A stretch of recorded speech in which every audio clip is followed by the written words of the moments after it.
Talking to TJ Holmes, anchor, reporter also. You do some street reporting as well. Yes, sir. You started out as a producer at your first station. Mm-hmm. What made you want to be a reporter? When did you get the journalism bug? Got the journalism bug, no doubt. My first semester, my freshman year at the University of Arkansas, I took a mass communications class. It was an elective.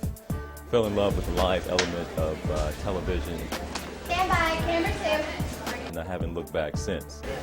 All right, Don Jones is here now, and that helps us there, taking us to a scene like that. But he must have hit that ball hard to turn and flip like that. Maybe tell me about how you ended up here at CNN, just a little brief background of where you came from. The brief background is Cal was working at the NBC station in San Francisco, NBC O&O out there. I was there for 3 years as a Monday through Friday 5 o'clock anchor. Before that, I was working in Little Rock, Arkansas. I was there as a weekend anchor for the CBS affiliate. Before that was my first job out of college in a little tiny market. You know how it goes. You got to start somewhere. Small market in Joplin, Missouri. I was there just about 8 or 9 months. I'm a University of Arkansas graduate, broadcast journalism degree, and I was looking for somewhere. Had to get out of California. Being an Arkansas boy, California scared me a little bit. You weren't feeling California Wasn't love. feeling California. It's a great place to visit, but not a place I knew I was going to be long term. How does it feel to be at CNN? I mean, this is one of the premier networks, obviously. Oh, if not the premier it network. hurts. It's painful. It hurts. I'm weary, man. I'm tired. I ain't slept since I started. No, man, it's been really, it smacks you upside the head when you walk in here one day and say, oh yeah, I work at CNN. It can certainly be intimidating coming from a local market, being a local guy and then making the jump to a network. So it can be intimidating, man, and certainly CNN, no doubt about it, is the gold standard when it comes at least to reporting the news. For a lot of the local reporters and people working, you know, the network is the pinnacle of your career. What's the big difference, or what have you noticed? You have to have a wider scope of knowledge than you do in a local market. Suppose you work at a local station in Louisville, Kentucky. I mean, you need to know your Louisville market. That one circle there, that's Louisville, that's your coverage area. Our coverage area is the world, so that's a much bigger bubble and a much bigger scope of information you have to know, and that's something you really have to train yourself on. We all have kind of a general knowledge of things going on in the world, but you have to know it a lot more in depth. If someone were just to ask you, what is your understanding, what's your definition of journalism, what would you say? Anybody who has the ability to tell a story can be a journalist. You don't have to have a badge on that says CNN. All you need is a camera. All you need is a way to get your story out there. Do you feel like sometimes us journalists, we're missing the boat and not telling the positive stories, we're not able to get those stories out? And is there a need to sort of balance some of the messages, some of the images, some of the stories that we're hearing? There's a need to balance, definitely. But I have been in several local news markets, and man, it hurts you to see sometimes some of the editorial decisions that are made. One thing, there aren't enough faces like ours in those newsrooms. There aren't enough black faces oftentimes in those local markets.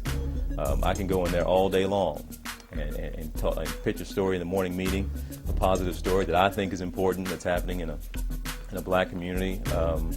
But if the people making the editorial decisions faces don't look like mine, it might not be of interest. You have to fight it. You can keep going and fighting that good fight and convince them on one or two stories here or there. But no, and it's unfortunate. They're not bad people or anything like that. They just don't see the world as I might see it or you might see it. The things that interest me might not interest them. What would you say to students who are interested in journalism? Do we need more of us in journalism? I would say obviously yes from my perspective, but what are your thoughts on emphasizing reading, writing some of those basics into the communities, and what are your thoughts on that?